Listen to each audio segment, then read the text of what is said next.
Serangan udara Israel kembali menimbulkan korban jiwa sebanyak 33 warga Palestina. Ini termasuk 13 anak-anak tewas di Gaza di Minggu pagi waktu setempat.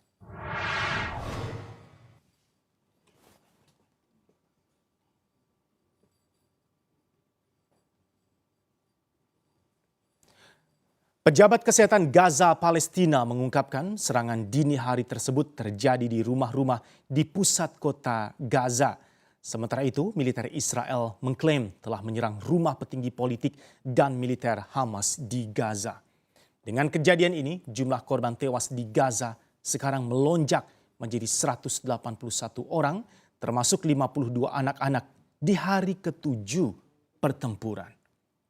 Sedangkan di kubu Israel, 10 orang termasuk 2 anak tewas dalam serangan roket yang diluncurkan oleh Hamas dan kelompok militan lainnya.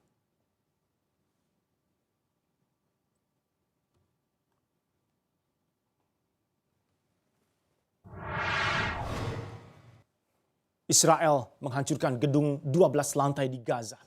Gedung ini menampung kantor berita Associated Press AP yang berbasis di Amerika Serikat dan kantor berita lainnya.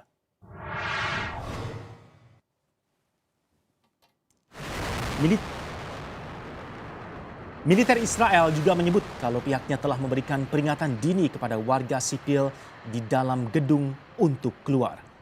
Presiden dan CEO Associated Press Gary Pruitt mengaku kaget adanya ancaman tersebut. Ia mengatakan belasan jurnalis Associated Press AP dan pekerja lepas yang berada di gedung itu dan telah dievakuasi tepat waktu. Sedangkan gedung Al-Jala di kota Gaza yang juga menampung kantor penyiar Al Jazeera yang berbasis di Qatar juga telah menghimbau pekerjanya untuk keluar. Hal ini dilakukan setelah pemilik gedung menerima peringatan lanjutan tentang serangan yang akan datang. Juru bicara militer Israel, Letnan Kolonel Jonathan Conricus, menepis anggapan bahwa Israel berusaha membungkam media. Conricus menyebut gedung itu sebagai sasaran militer yang sah dengan mengatakan gedung ini berisi intelijen militer Hamas yang merupakan organisasi Islam Palestina.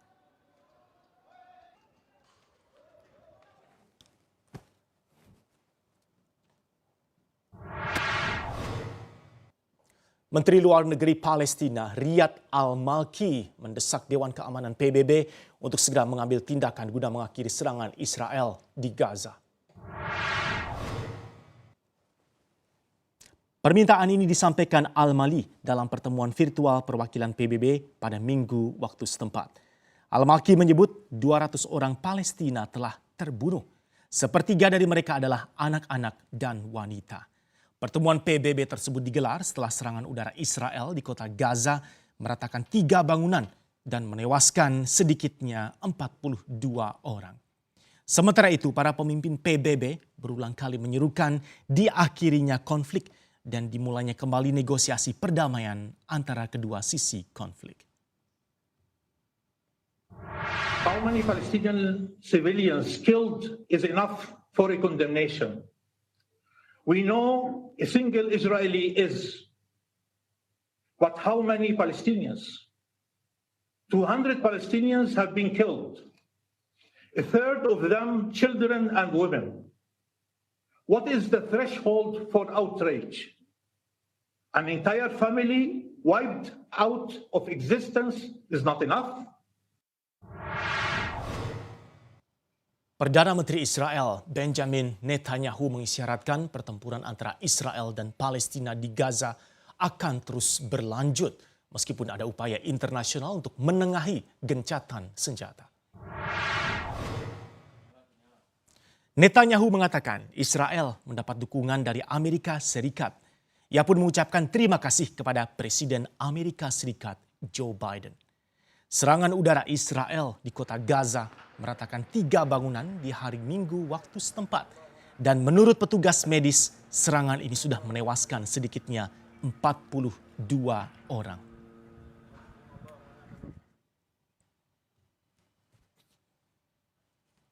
ממשיכים לפעול גם בשעה זו, ככל שידרש, להשיב את השקט והביטחון לכם, אזרחי ישראל. זה עוד ייקח זמן.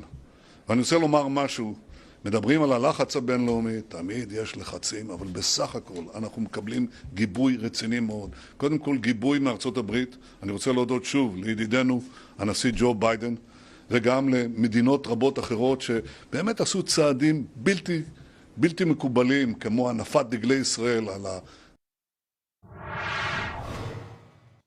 Sekjen PBB Antonio Guterres memohon segera diakhirinya kekerasan mematikan Israel-Palestina. Peringatan tersebut dilontarkannya dalam pertemuan Dewan Keamanan di hari Minggu waktu setempat. Guterres khawatir pertempuran kedua negara dapat menjerumuskan kawasan ini ke dalam krisis parah. Ia pun menyebut kekerasan yang telah menewaskan hampir 200 orang selama seminggu terakhir ini sangat mengerikan.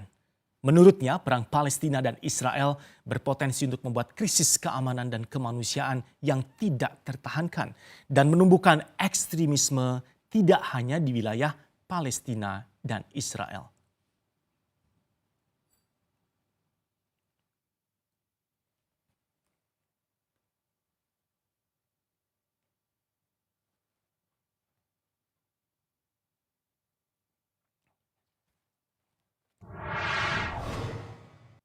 Menteri Luar Negeri Indonesia Retno Marsudi menyampaikan 3 usulan kunci kepada negara-negara anggota OKI terkait masalah Palestina dan agresi Israel.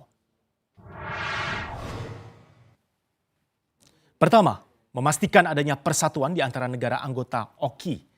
Menurut Retno, tanpa persatuan OKI tidak akan mampu menjadi penggerak bagi dukungan internasional untuk Palestina. Kedua, OKI harus mengupayakan terciptanya gencatan senjata segera. Dan terakhir, OKI tetap fokus membantu kemerdekaan bangsa Palestina. Retno menegaskan OKI harus lebih keras berupaya untuk bisa mendorong dimulainya kembali negosiasi multilateral yang kredibel.